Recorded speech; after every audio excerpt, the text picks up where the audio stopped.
Привет, друзья! Вы готовы к путешествию в эпически красивое место, к одной из самых потрясающих смотровых площадок в Аргентине? Отлично!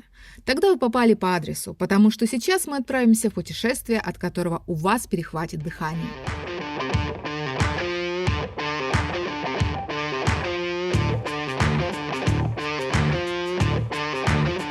Мы идем траверс.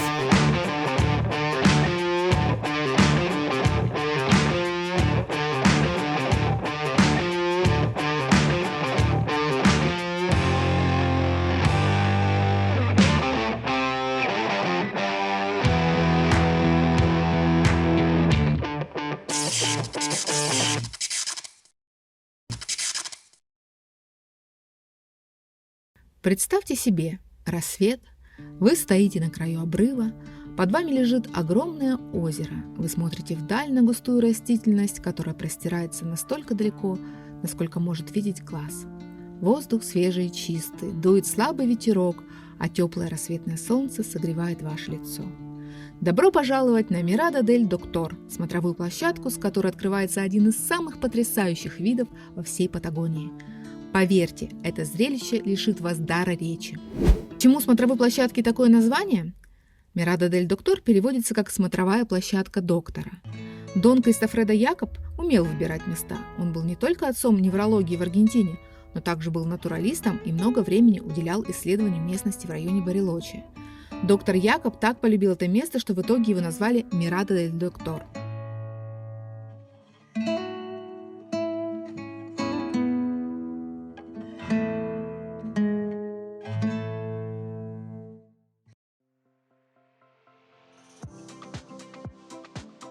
Наш трекинг начался в Пампа-Линда, живописном месте, расположенном в национальном парке Нуэльюапи. До него мы добрались из Барелочи на автобусе за 2,5 часа. Весь пеший маршрут составляет около 12 километров и занимает от 5 до 8 часов в одну сторону, в зависимости от вашего уровня физической подготовки и погодных условий. Это сложный путь, но он определенно того стоит. Вы будете пересекать реки, взбираться на крутые холмы, гулять по густым лесам и пройдете вдоль берега озера. И это однозначно поддержит вашу мотивацию. Но полный маршрут не обязательно проходить за один день.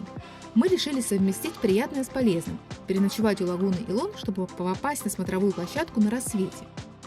Итак, в путь! Приехали в Пампу-Линда и начинаем свой маршрут к лагуне Илон. А завтра рано утром собираемся выдвинуться на Мираду Доктор. Говорят, красивое место. Начало маршрута хорошо обозначено, и мы легко нашли его рядом с офисом рейнджеров парка.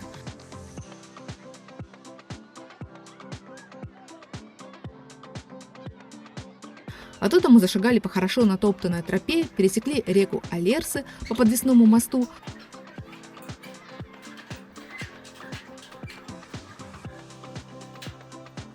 а затем начали подъем через густой лес.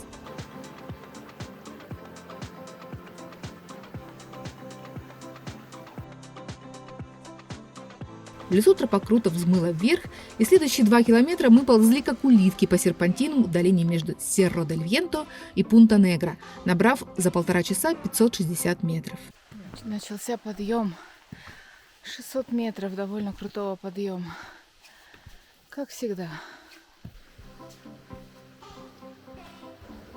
Где-то в середине этого подъема лес внезапно расступился, и перед нами предстал открыточный вид на Тронадор с его водопадами и ледниками, обрамленный склоном холма Вьенто с одной стороны и лесом с другой. А высота этого вулкана, на минуточку, почти 3,5 километра. Представляете масштаб? Это точно был один из самых красивых видов на Серра-Тронадор.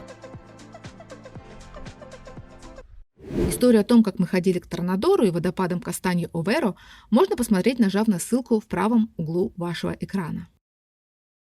В конце подъема тропа вывела нас на большую открытую болотистую местность, которую мы обогнули слева и вышли к лагуне Илон. Весь путь занял у нас около 3 часов. Подписывайтесь на наш канал Telegram, там мы делимся всеми последними новостями и историями из наших путешествий. 8,5 километров дошли меньше, чем за 3 часа с подъемом 600 метров. В принципе, тропа довольно приятная, если исключить подъем.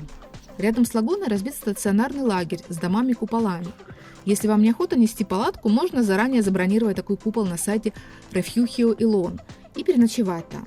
Здесь же есть кухня со столовой на 20 человек, где можно пообедать и даже выпить неплохого аргентинского мальбека из стеклянных бокалов. В общем, лагуна Илон — такое место, которое похоже на лагерь хиппи или какой-то музыкальный фестиваль для подростков.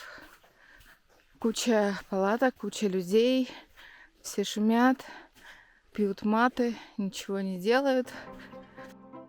Лагуна расположена на высоте 1385 метров над уровнем моря. От нее нужно пройти еще около часа, чтобы добраться до смотровой площадки. Но мы не спешили. Нашей целью был рассвет, поэтому мы поставили нашу палатку и пошли на ужин в лагерь.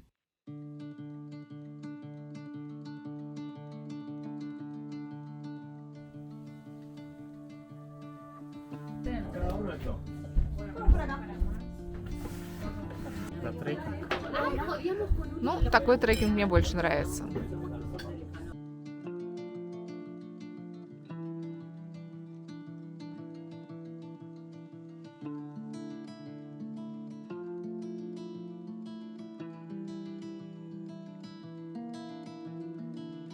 Проснулись мы затемно, включили фонарики и вышли в путь. Тропа вначале обогнула озеро, а затем свернула в лес, спустилась к реке и поднялась по другому берегу. Мы достигли развилки с тропой к приюту Рокко через Пасо-ля-Марка. До смотровой оставалось меньше 30 минут, но солнце беспощадно всходило, грозя нам пропущенным рассветом. Мы почти бежали по широкому гребню с потрясающими видами на восток и запад. И вот мы на месте.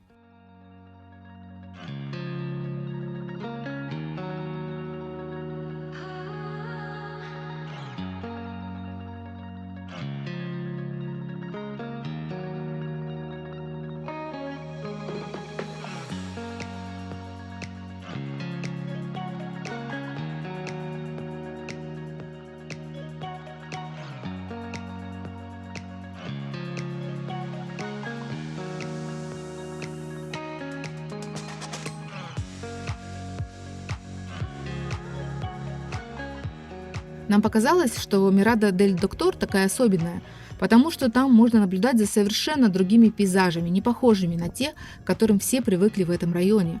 Очень вертикальные скалы и стены, похожие на фьорды, которые контрастируют с другими более плоскими склонами и долинами.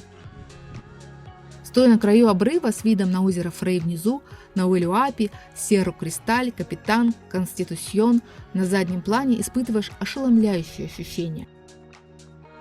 В последние годы место стало очень популярным среди туристов, поэтому, чтобы насладиться им в тишине и без толп, делающих на каждом свободном пятачке селфи, лучше приходить туда на рассвете или в низкий сезон. Весь подъем от озера занял у нас около часа с суммарным набором высоты около 200 метров. Расстояние в одну сторону от лагуны Илон 4 километра. В целом маршрут от Пампа-Линда до Мирада дель Доктор физически утомительный, но интересный, с захватывающими дух видами дикой природы Патагонии, которые останутся с вами на всю жизнь. Мирада дель Доктор обязательно должна быть в вашем списке трекинговых маршрутов в Барелоче. Пожалуйста, поставьте лайк этому видео. Так вы поможете нам в продвижении. Каждый лайк очень важен.